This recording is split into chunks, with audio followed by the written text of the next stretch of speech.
Hi అండి, అందరికీ నమస్తే. అందరు ఎలా ఉన్నారు? బాగున్నారా? మేమైతే చాలా బాగున్నాము. ఇప్పుడైతే ఈ పొట్లకాయ కోసం వచ్చామండి. ఈ పొట్లకాయ ఉడిసి చాలా రోజులు అవుతున్నా కానీ ఈ పొట్లకాయ అయితే అసలు కాసేది కాదు, కాస్తదా లేదనేసి మన వాళ్ళైతే ఎంతగానో ఆలోచనలో ఉండేరు అనమాట. సో మేమైతే ఇప్పుడు ఏం చేసామంటే ఈ పొట్లకాయ చూడడానికి వచ్చాము. చాలా బ్యూటిఫుల్గా ఉంది. అట్లానే ఇది ఒక పొట్లకాయ అండి. మన వాళ్ళు ఎంతగానో కష్టపడి పొట్లకాయలను ఉడిసి మరి కూర కోసం ఎంతగానో ఆలోచిస్తున్నారనమాట. మన వాళ్ళే పనులు చేసేవాళ్ళు చేస్తారనమాట. ఇదో పంట కూడా చాలా గట్టిగా వేసారండి. పంట అంటేనో పచ్చిమిర్చి, అలాగే కందులు కూడా వేసారండి. ఇవి కందులు అంటే ఇప్పుడు కాయలేదు, ఇవి కొద్దిగా కాసే చూడండి. కందులు ఎంత బాగున్నాయో అవి. కందులు ఒక పిక్కి చూపిస్తానండి మీకు సింపుల్గాను. ఇవి మా ఏజెన్సీలోనే ఈ కందులను ఎక్కువ తింటుంటామండి మేము.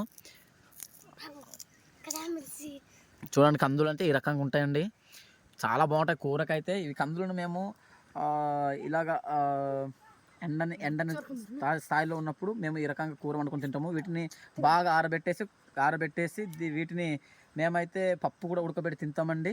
ఈ వీడియో చివరి వరకు చూస్తూ ఉండండి.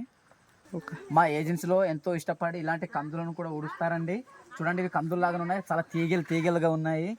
చాలా తీగలు, చెట్లు మొత్తం తీగలు ఉన్నాయి అన్నమాట. సో ఇక్కడ మీకు చూపిస్తాము, కందులు ఏ రకంగా ఉన్నాయో మీకు చూపిస్తాము. ఓకేనా? సరే,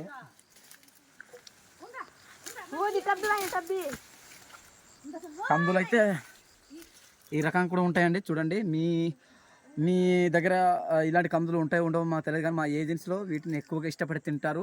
లోపడైతే ఈ రకంగా ఉంటాయండి కందులు. చూడండి, చాలా బాగున్నాయి, చాలా బాగుంటుంది అనమాట ఈ కందులు అయితే. వీటిని కూడా మేము ఏం చేస్తామంటే ఈ కందులను మేము ఏం చేస్తామంటే బాగా ఆరబెట్టేసి వీటిని పప్పు కూడా ఉడకబెట్టి తింటామండి. పప్పు అంటే చాలా బాగుంటుంది ఇవి. ఓకేనండి? చూడండి, ఈ రకంగా ఉన్నాయి. మీ ఏరియాలో ఇలాంటి కందులు ఉంటే చెప్పండి. సిటీలో అయితే ఉండవు అని నాకు గ్యారంటీ లేదు. సిటీలో ఉండవు దయచేసి. ఈ యొక్క కందులు చాలా బాగుంటాయి, ఆరోగ్యానికి కూడా చాలా మంచిది.